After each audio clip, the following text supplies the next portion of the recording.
Tusikilizane basi. Nimekwisha. Dada samahani, mbona kama unatembea na mawazo? Shida ni nini? Hamna kakaangu, mbona mimi niko sawa tu. Mimi nikikuangalia kwa jicho la utu uzima inaonyesha kabisa hauko sawa.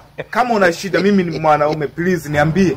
Kweli kakaangu mimi siko sawa. Umekuja. Mbona unaniona niko hivi? Una shida gani? Mwenzako hapa nadaiwa 500,000 ni mkoba. God have mercy. Alafu baba mwenye nyumba ananidai hela ya kodi ya miezi 3. Na kingine kesi imeisha.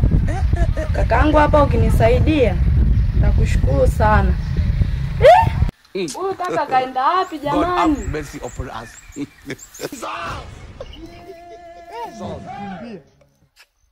Eti 500,000 yote ya vikoba.